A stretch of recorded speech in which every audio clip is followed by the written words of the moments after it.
The Hand. By Guy de Maupassant. Published 1883 in Le Gaulois, Serre 3, No. 524. Translated from French by Albert M. C. McMaster, A. E. Henderson, M. Quesada and others. Genre, horror, mystery. All were crowding around M. Bermudier, the judge, who was giving his opinion about the St. Cloud mystery. For a month this inexplicable crime had been the talk of Paris. Nobody could make head or tail of it. M. Bermudier, standing with his back to the fireplace, was talking, citing the evidence, discussing the various theories, but arriving at no conclusion. Some women had risen, in order to get nearer to him, and were standing with their eyes fastened on the clean-shaven face of the judge, who was saying such weighty things. They were shaking and trembling, moved by fear and curiosity, and by the eager and insatiable desire for the horrible, which haunts the soul of every woman. One of them, paler than the others, said during a pause, "It's terrible. It verges on the supernatural. The truth will never be known." The judge turned to her. "True, madam, it is likely that the actual facts will never be discovered. As for the word supernatural, which you have just used, it has nothing to do with the matter. We are in the presence of a very cleverly conceived and executed crime, so well enshrouded in mystery that we cannot disentangle it from the involved circumstances which surround it. But once I had to take charge of an affair in which the uncanny seemed to play a part. In fact, the case became so confused that it had to be given up." Several women exclaimed at once, "Oh! Tell us about it." M. Bermudier smiled in a dignified manner, as a judge should, and went on. "Do not think, however, that I, for 1 minute, ascribed anything in the case to supernatural influences. I believe only in normal causes. But if, instead of using the word supernatural to express what we do not understand, we were simply to make use of the word inexplicable, it would be much better. At any rate, in the affair of which I am about to tell you, it is especially the surrounding, preliminary circumstances which impressed me. Here are the facts. I was, at that time, a judge at Ajaccio, a little white city on the edge of a bay which is surrounded by high mountains. The majority of the cases which came up before me concerned vendettas. There are some that are superb, dramatic, ferocious, heroic. We find there the most beautiful causes for revenge of which one could dream, enmities hundreds of years old, quieted for a time, but never extinguished, abominable stratagems, murders becoming massacres, and almost deeds of glory. For 2 years I heard of nothing but the price of blood, of this terrible Corsican prejudice, which compels revenge for insults meted out to the offending person and all his descendants and relatives. I had seen old men, children, cousins murdered. My head was full of these stories. One day I learned that an Englishman had just hired a little villa at the end of the bay for several years. He had brought with him a French servant, whom he had engaged on the way at Marseilles. Soon this peculiar person, living alone, only going out to hunt and fish, aroused a widespread interest. He never spoke to anyone, never went to the town, and every morning he would practice for an hour or so with his revolver and rifle. Legends were built up around him.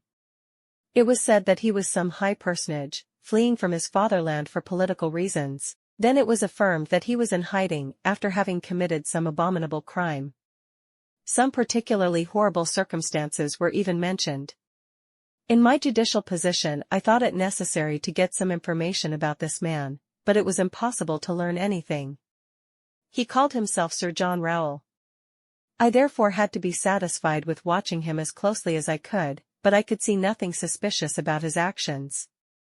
However, as rumors about him were growing and becoming more widespread, I decided to try to see this stranger myself, and I began to hunt regularly in the neighborhood of his grounds. For a long time I watched without finding an opportunity. At last it came to me in the shape of a partridge, which I shot and killed right in front of the Englishman. My dog fetched it for me, but, taking the bird, I went at once to Sir John Rowell and, begging his pardon, asked him to accept it. He was a big man, with red hair and beard, very tall, very broad, a kind of calm and polite Hercules. He had nothing of the so-called British stiffness, and in a broad English accent he thanked me warmly for my attention, At the end of a month, we had had 5 or 6 conversations. One night, at last, as I was passing before his door, I saw him in the garden, seated astride a chair, smoking his pipe. I bowed and he invited me to come in and have a glass of beer. I needed no urging. He received me with the most punctilious English courtesy, sang the praises of France and of Corsica, and declared that he was quite in love with this country. Then, with great caution and under the guise of a vivid interest, I asked him a few questions about his life and his plans. He answered without embarrassment, telling me that he had traveled a great deal in Africa, in the Indies, in America. He added, laughing, "I have had many adventures." Then I turned the conversation on hunting, and he gave me the most curious details on hunting the hippopotamus, the tiger, the elephant and even the gorilla. I said, "Are all these animals dangerous?" He smiled. "Oh, no. Man is the worst." And he laughed a good broad laugh, the wholesome laugh of a contented Englishman. "I have also frequently been manhunting." Then he began to talk about weapons, and he invited me to come in and see different makes of guns. His parlor was draped in black silk embroidered in gold. Big yellow flowers, as brilliant as fire, were worked on the dark material. He said, "It is a Japanese material." But in the middle of the widest panel a strange thing attracted my attention. A black object stood out against a square of red velvet. I went up to it. It was a hand, a human hand. Not the clean white hand of a skeleton, but a dried black hand, with yellow nails, the muscles exposed and traces of old blood on the bones, which were cut off as clean as though it had been chopped off with an axe, near the middle of the forearm. Around the wrist, an enormous iron chain, riveted and soldered to this unclean member, fastened it to the wall by a ring, strong enough to hold an elephant in leash. I asked, "What is that?" The Englishman answered quietly, "That is my best enemy. It comes from America, too." The bones were severed by a sword and the skin cut off with a sharp stone and dried in the sun for a week. I touched these human remains, which must have belonged to a giant. The uncommonly long fingers were attached by enormous tendons, which still had pieces of skin hanging to them in places. This hand was terrible to see, it made one think of some savage vengeance. I said, "This man must have been very strong." The Englishman answered quietly, "Yes, but I was stronger than he. I put on this chain to hold him." I thought that he was joking. I said, "This chain is useless now, the hand won't run away." Sir John Rowell answered seriously, "It always wants to go away. This chain is needed." I glanced at him quickly, questioning his face, and I asked myself, "Is he an insane man or a practical joker?" But his face remained inscrutable, calm and friendly. I turned to other subjects, and admired his rifles. However, I noticed that he kept 3 loaded revolvers in the room, as though constantly in fear of some attack. I paid him several calls. Then I did not go any more. People had become used to his presence, everybody had lost interest in him. A whole year rolled by. One morning, toward the end of November, my servant awoke me and announced that Sir John Rowell had been murdered during the night. Half an hour later I entered the Englishman's house, together with the police commissioner and the captain of the gendarmes. The servant, bewildered and in despair, was crying before the door. At first I suspected this man, but he was innocent. The guilty party could never be found. On entering Sir John's parlor, I noticed the body, stretched out on its back, in the middle of the room. His vest was torn, the sleeve of his jacket had been pulled off, everything pointed to a violent struggle. The Englishman had been strangled. His face was black, swollen and frightful, and seemed to express a terrible fear. He held something between his teeth, and his neck, pierced by 5 or 6 holes which looked as though they had been made by some iron instrument, was covered with blood. A physician joined us. He examined the finger marks on the neck for a long time and then made this strange announcement. "It looks as though he had been strangled by a skeleton." A cold chill seemed to run down my back, and I looked over to where I had formerly seen the terrible hand. It was no longer there. The chain was hanging down, broken.